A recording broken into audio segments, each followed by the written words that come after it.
Welcome back. Now the fun begins. We learned how to install and adjust Fooocus, then we made it run, and now we're ready to go and we're ready to create the face image of our AI influencer. And how we do that, we will see on my screen. Let's go. So here we are in the starting screen of Fooocus. If you don't know how to get there, please watch the lections before, because there I explained in detail how you get exactly to that point. And the first thing we do is we go to our download section, the document in the download section, and we copy the prompt of the face of our influencer. Okay, and we put that in here. You can already put in here your personal prompt for the AI influencer you want to create, so you already get close to your final goal. You can of course also use my prompt just to practice, no problem. So that we included our prompt here in that window, next thing we do is we click here on advanced.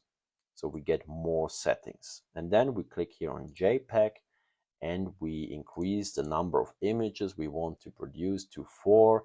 I will maybe stop earlier the process as soon as I have a nice picture, but it's always good to create more in case you don't see a nice picture.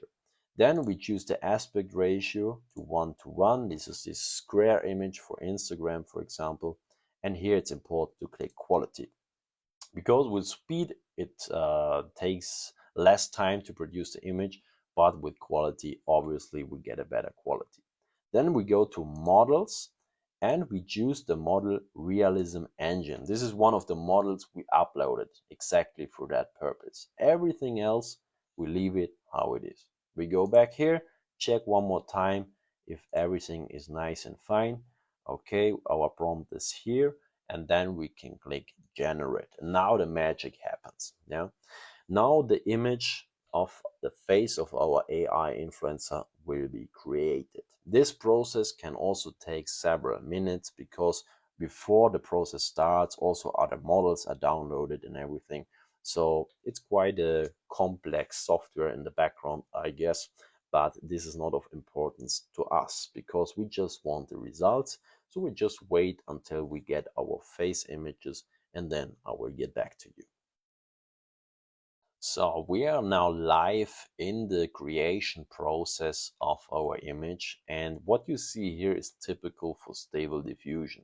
We always start with a very grainy image, and step by step, the steps you can see here by the way, the image gets finer and finer and the quality is increased until we get a really nice picture.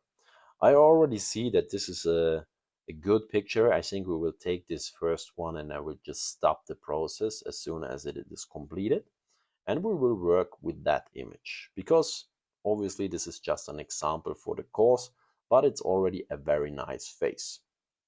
Good.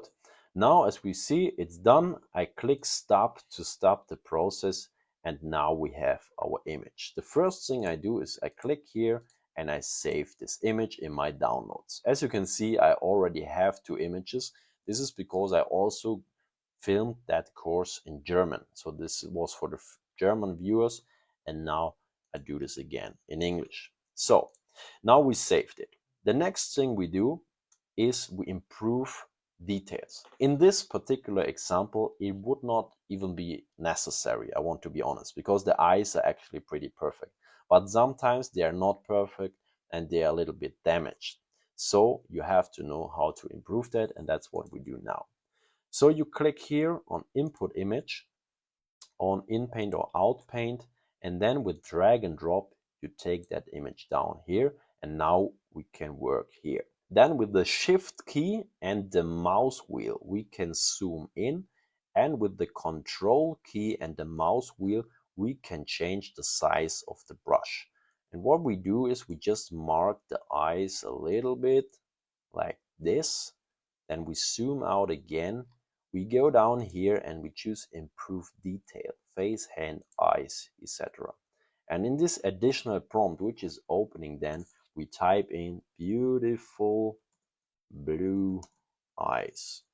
In that case, as I said, it would not even be necessary, but in case you face a problem with damaged eyes, you know now how to solve it. Good. And then we go back up here. We do this down to 1 because we probably just take one try to make this perfect. And then we hit generate. And now what is happening is that instead of the whole image, just this little area which we have marked will be changed and further added. So this is basically the word in painting, because we just in paint within the existing image. And as you can see now, the eyes are changing, they get more round and more perfect. And this is really nice because it gives us the opportunity to adjust and correct our images. We will get back to that technique later when we fix hands, because this is a big problem in AI images. And when we, for example, change the clothing or the colors of the clothing of our AI influencer. This is basically always the procedure we use with a little bit different settings. And as you can see, they're just missing some more steps, and then the eyes are completed and we have our final image.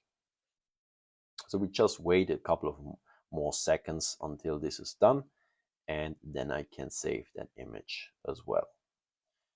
Good. Now we are done, and as we can see, the eyes are now really stunning, beautiful. It's actually like a real photo. We hit here with the right mouse key and we save the image, and I call that final face English, as it is the English course. And you can see they look all almost the same as the one I did before. So yeah, anyway, I saved that, and now we have our final face. In the next step, in the next lessons, we will learn how we create the body of our AI influencer, and that we will do with another tool called TensorArt, but more on that in the next lection. Now you learned how to create the face, and we will use that face later on and put it on the body of our AI influencer so that the influencer will always look like the image we just created.